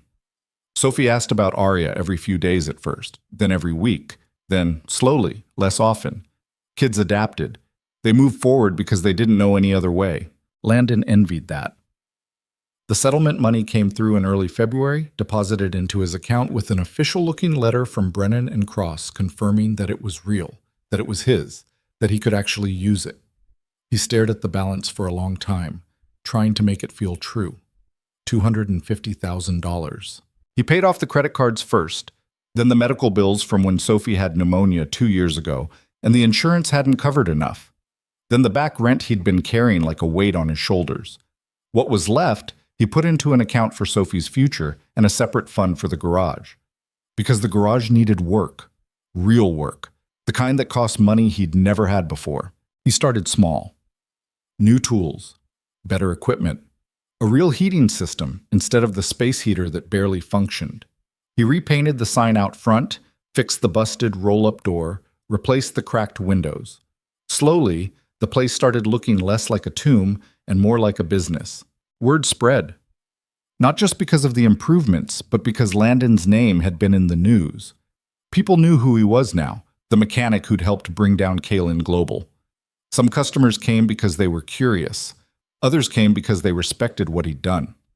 Either way, the work started coming in faster than he could handle alone. By March, he hired his first employee, a kid named Marcus, 22, fresh out of trade school and hungry to learn. Landon taught him the same way he'd been taught, hands-on, no shortcuts, do it right the first time.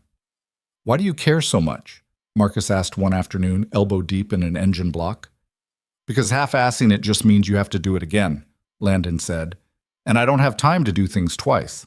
Marcus nodded, absorbing that, and went back to work. In April, Landon got a letter. No return address, postmarked from Denver. Inside was a single sheet of paper with Arya's handwriting. "Landon, I'm okay, can't say much, but I'm safe. The trial's moving forward. They're saying it'll start in June. I think about you and Sophie every day. Tell her I miss her. Tell her I still have Mr. Flopsy. I hope the garage is doing well. I hope you're doing well. I'll write again when I can." Landon read it 3 times, then folded it carefully and put it in the drawer of his nightstand. Sophie was thrilled when he told her Arya had written. She insisted on writing back immediately, filling 2 pages with drawings and misspelled updates about school and the new kitten Mrs. Graham had adopted. Landon mailed it to a P.O. box Arya had included at the bottom of her letter, not knowing if it would reach her, but hoping it would. 2 weeks later, another letter came, then another. They were brief, careful, never revealing too much. But they were enough. June arrived, and with it, the trial. Landon watched it on the news when he could, catching snippets between jobs. Arya testified for 3 days straight, walking the jury through the evidence, the emails, the transactions.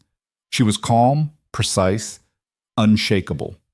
The defense attorneys tried to rattle her, tried to paint her as disgruntled and unstable, but she didn't flinch. On the 4th day, Richard Kalen took the stand. He denied everything, called Arya a liar, said she'd fabricated the documents out of spite. The jury didn't buy it. The verdict came back in late July. Guilty on all counts. Kalen was sentenced to 22 years in federal prison. 3 other executives got similar sentences. The rest took plea deals. Landon watched the news coverage alone in the garage after closing, a beer in his hand that he still wasn't drinking. When the anchor announced the verdict, he felt something loosen in his chest. Relief, maybe. Or just the knowledge that it was finally over. He called the number Arya had given him for emergencies. It rang 4 times before she answered. "Landon." Hey, I saw the news. Yeah. Her voice sounded tired. It's done. How do you feel? I don't know. Ask me again in a week. You coming back? There was a pause, long enough that Landon thought the call had dropped. I don't know, she said finally.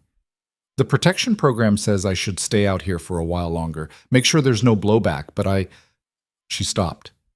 I want to. Then do it. It's not that simple. It never is. Another pause. Then Arya said, I've been thinking about what you said, about doing something that matters. I talked to a lawyer out here, and we're working on setting up a nonprofit, something that helps people who've been victims of financial fraud, legal aid, counseling, resources. I don't know if it'll work, but I want to try. Landon smiled. That's good.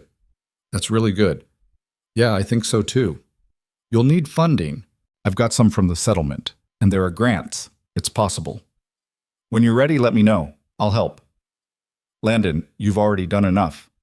I'm not offering because I have to. I'm offering because I want to.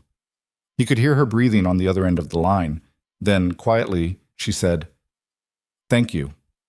They talked for another 20 minutes. About Sophie, about the garage, about nothing important. When they hung up, Landon felt lighter than he had in months. August came. Then September. The garage kept growing. Landon hired a second employee, then a third. He started taking custom jobs. Restoration work, performance builds. The kind of projects he'd always wanted to do but never had the resources for. The money wasn't just good. It was enough to breathe. Sophie started third grade. She was doing well, making friends, getting good grades, laughing more. The shadow of her mother's death was still there, but it didn't swallow her the way it used to. One evening in late September, Landon was locking up the garage when a car pulled into the lot. A rental. The driver's side door opened, and Arya stepped out. Landon froze. She looked different. Her hair was shorter, lighter. She'd put on a little weight, the kind that came from not running for your life anymore.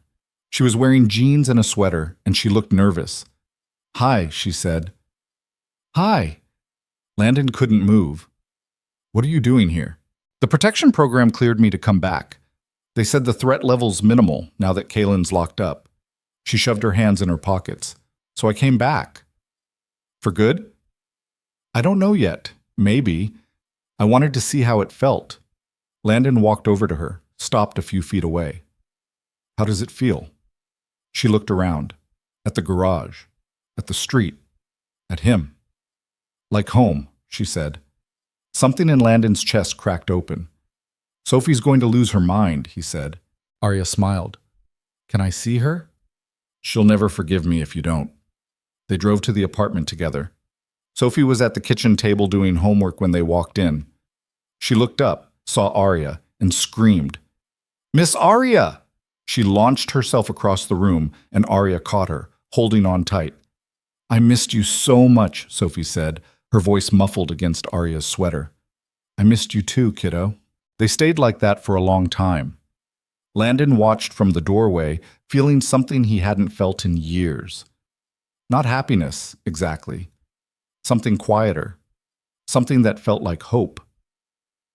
That night, after Sophie finally went to bed, after showing Arya every drawing she'd made, every good grade she'd gotten, every story she'd saved up to tell, Landon and Arya sat on the couch. I'm starting the nonprofit, Arya said. It's official. I filed the paperwork last week. That's amazing. I'm calling it second proof, like a second chance, but also proof that the truth matters. I like it. I'm going to need help. People who understand what it's like to fight for something that feels impossible. Landon looked at her. You asking me to get involved? Only if you want to. He thought about it. About the garage. About Sophie. About the life he'd built from nothing. About how easy it would be to say no, to keep his head down, to stay safe. But he also thought about the woman in the snow 2 days before Christmas. About the choice he'd made to help her. About how that choice had led to everything good that had happened since. Yeah, he said. I'm in. Arya smiled and it reached her eyes. Over the next few months, they built something together. Second Proof started small. A website, a few volunteers, a handful of clients who'd been scammed or defrauded and had nowhere else to turn. Arya handled the legal side, connecting people with attorneys and advocates. Landon handled logistics, fundraising, the grunt work that kept things running. It wasn't easy. There were setbacks, false starts, days when it felt like they were shouting into the void.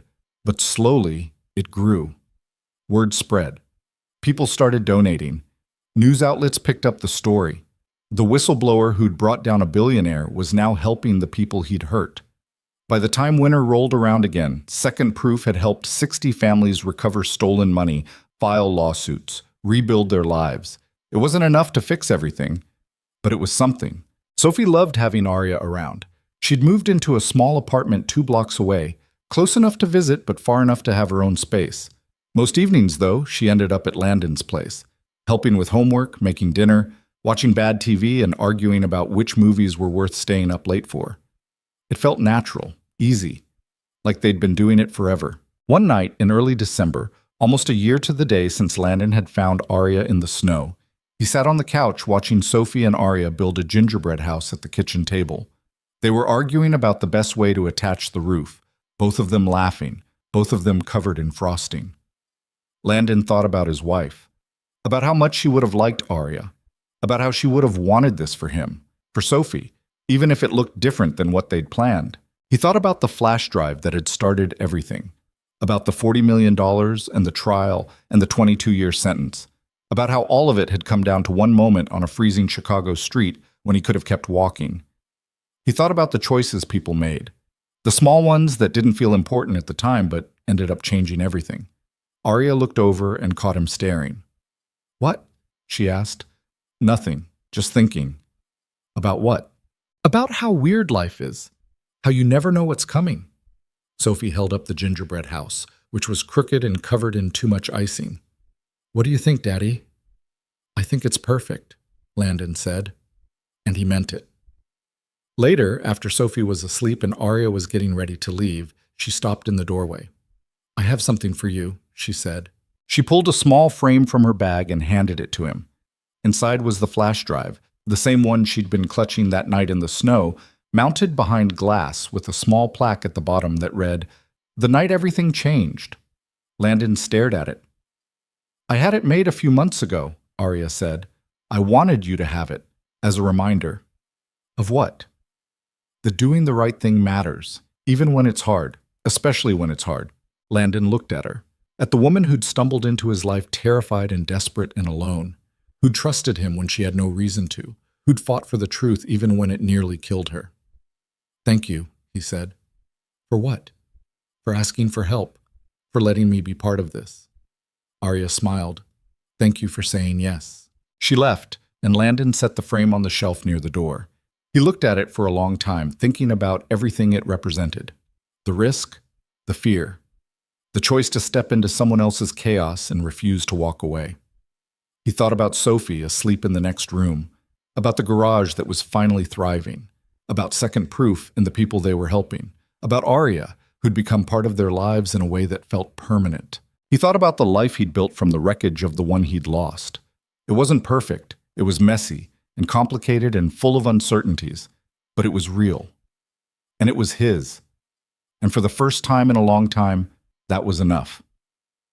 The snow started falling again that night, soft, quiet, covering the city in white. Landon stood at the window, watching it come down, and thought about how a year ago he'd been a man barely surviving, and now he was something else, something better, not because he'd been saved, but because he'd chosen to save someone else. And in doing that, he'd saved himself. The next morning, Sophie woke up early and ran to the window to see the snow. She pressed her hands against the glass, her breath fogging it up, and turned to Landon with a smile so bright it hurt to look at. "Can we build a snowman today?" she asked. "Yeah, kiddo, we can build a snowman." "Can Miss Arya come?" "I'm sure she'd love that." Sophie cheered and ran to get dressed. Landon made coffee, sent Arya a text, and stood in the kitchen of the apartment that had once felt like a tomb but now felt like a home. He thought about the people who came into your life by accident and stayed on purpose, about the storms that broke you and the ones that made you stronger, about the truth and how much it cost and how it was always worth paying the price. He thought about second chances, about the ones you gave and the ones you got, And he thought about Sophie, who was pulling on her snow boots in the other room, shouting about how big the snowman was going to be. About Arya, who would show up in 20 minutes with hot chocolate and that crooked smile. About the garage and second proof and the life they were building together. Not perfect, never perfect, but real and honest and full of the kind of love that didn't announce itself but showed up anyway, in small moments and quiet choices and snow falling on a December morning. Landon finished his coffee, grabbed his coat, and went to help Sophie with her boots. Outside, the city was waking up. Cars moved through slushy streets, people shoveled sidewalks. Somewhere, someone was starting over. Somewhere, someone was making a choice that would change everything. And Landon Hayes, 33 years old, single father, mechanic, accidental hero, stood in the doorway of his apartment and watched his daughter run into the snow, laughing, alive, free. He thought about the woman who'd asked him for help on the coldest night of the year, and he thought about how sometimes the best thing you can do is say yes when someone asks you to be brave. Because courage isn't about not being afraid. It's about being afraid and helping anyway. It's about standing in the storm and refusing to let it win. It's about finding the people who make you want to fight for something bigger than yourself. And it's about learning, slowly and imperfectly, that home isn't a place. It's the people who see you at your worst and choose to stay. Arya showed up 10 minutes later carrying a thermos and wearing a hat that was too big. Sophie ran to her, grabbed her hand, and dragged her toward the park.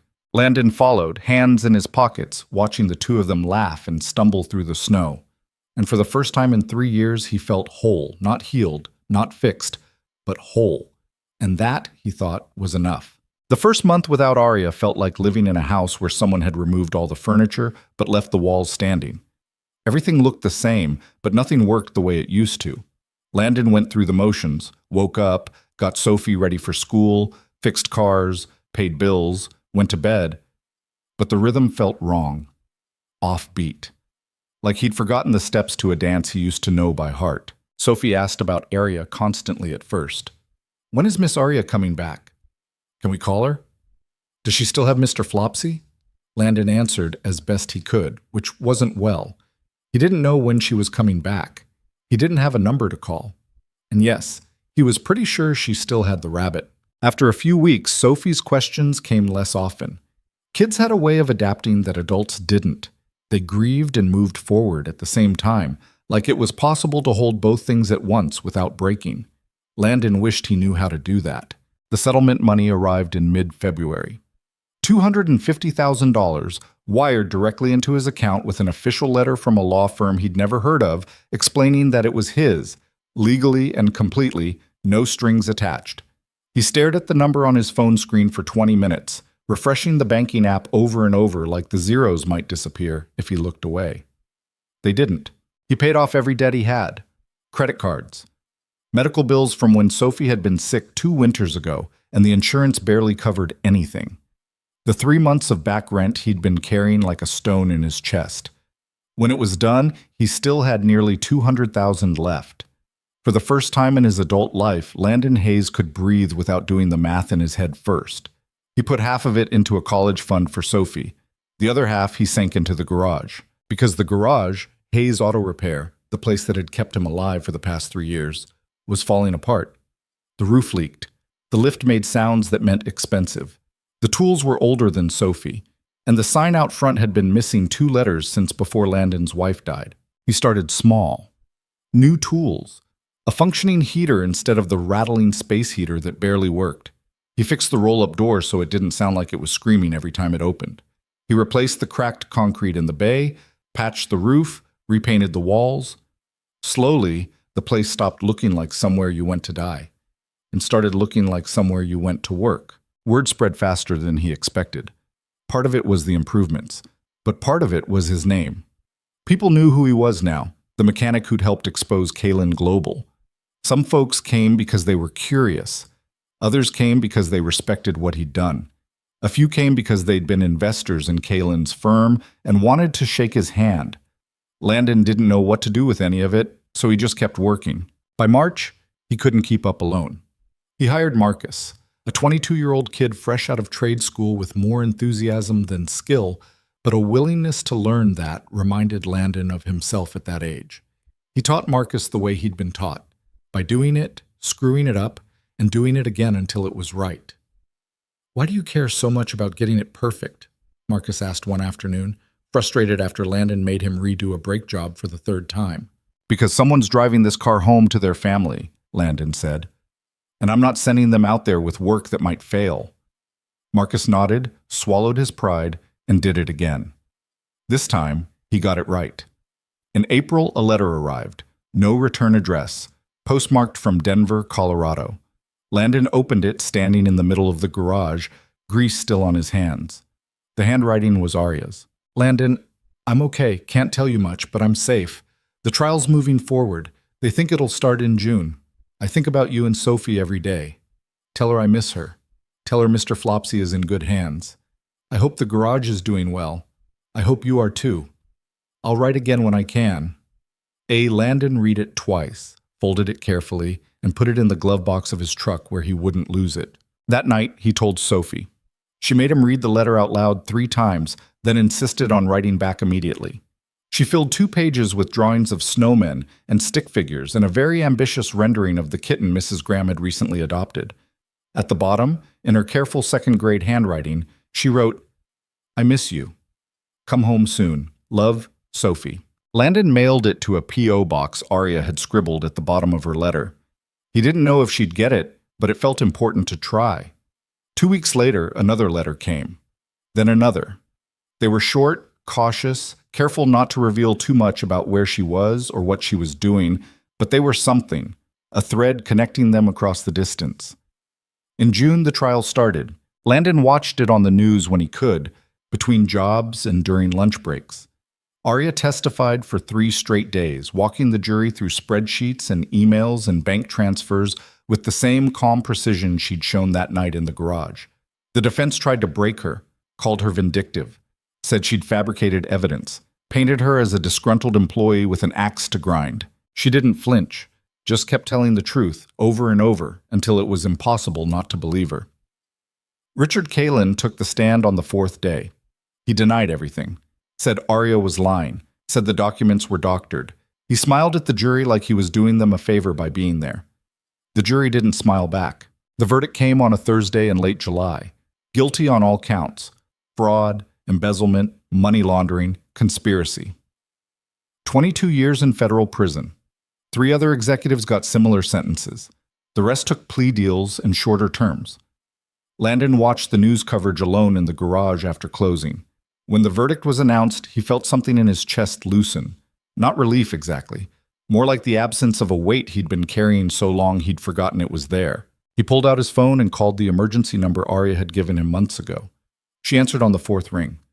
"Landon? Hey, I saw the news." "Yeah." Her voice sounded hollow, tired. "It's over." "How do you feel?" "I don't know yet. Ask me again in a week." "Fair enough." He paused. "You coming back?" There was a long silence. Long enough that Landon thought maybe the call had dropped. "I don't know," she said finally. "The protection program wants me to stay out here a little longer. Make sure there's no fallout, but I..." She stopped, started again. "I want to." "Then do it. It's not that simple." "It never is." She laughed, small and bitter. "No, it's not." Then quieter. "I've been thinking about what you said, about doing something that matters. I talked to a lawyer out here. We're setting up a nonprofit to help people who've been hurt by fraud.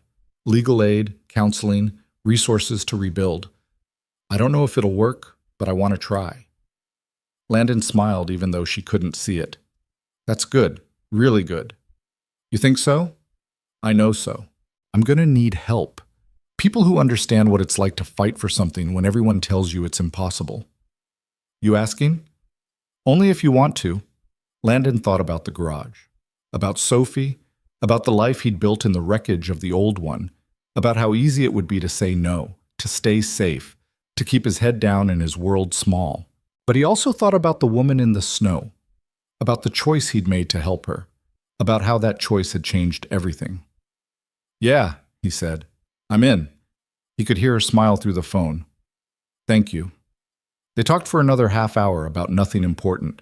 about Sophie's obsession with learning to ride a bike, about the kitten Mrs. Graham had adopted that kept escaping into the hallway, about how weird it was to watch your own life become a news story.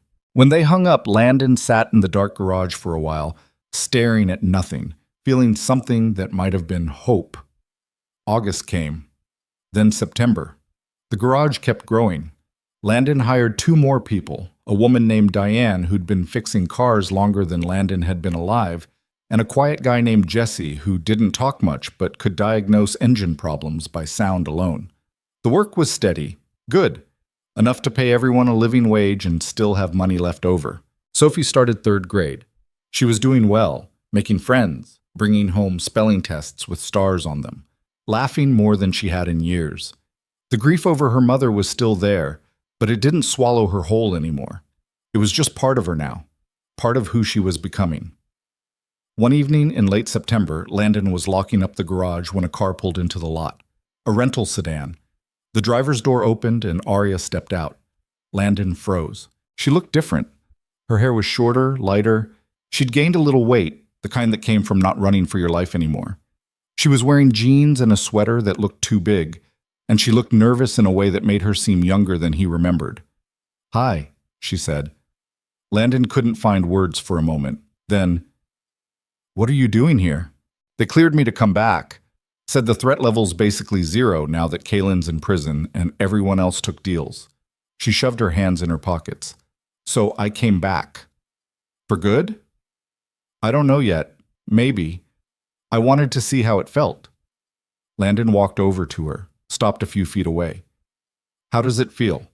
She looked around, at the garage with its new paint and fixed sign, at the street with its evening traffic and fading light, at him. "Like home," she said. Something in Landon's chest cracked open. "Sophie's going to lose her mind," he said. Arya's face lit up. "Can I see her?" "She'll never forgive me if you don't." They drove to the apartment in Arya's rental. Landon called ahead to make sure Sophie was home, told Mrs. Graham there was a surprise coming, but didn't explain what. When they walked through the door, Sophie was at the kitchen table doing homework, pencil in hand, tongue sticking out in concentration. She looked up, saw Arya, screamed, "Miss Arya!" She launched herself across the room so fast she knocked her chair over. Arya caught her, held on tight, and Landon saw tears streaming down both their faces. "I missed you so much," Sophie said, her voice muffled against Arya's shoulder. "I missed you too, kiddo. So much." They stayed like that for a long time.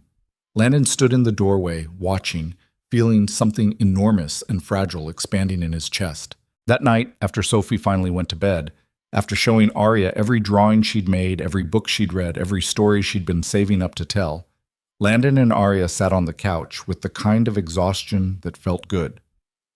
"I filed the paperwork last week," Arya said. "The nonprofit. It's official." "That's amazing. What are you calling it?" "Second proof. Like a second chance, but also proof that telling the truth matters." "I like it. I'm going to need help. People who know what it's like to fight when everything's stacked against you." "I told you I'm in." "I know, but I wanted to make sure you still meant it." Landon looked at her. "I meant it." She nodded, and something passed between them. Not a promise, exactly, more like an understanding. Over the next few months, they built Second Proof together. Started small, a website, a handful of volunteers, a few clients who'd been scammed and had nowhere else to turn. Arya handled the legal side, connecting people with attorneys and advocates. Landon handled logistics, fundraising, the grunt work that kept the lights on. It was hard. There were days when it felt impossible, when the problems were too big and the resources too small. But slowly, it grew. Word spread. People donated. News outlets picked up the story. The whistleblower who'd brought down a billionaire was now helping the people he'd hurt. By the time winter rolled around again, Second Proof had helped 83 families, recovered stolen money, filed lawsuits, rebuilt lives.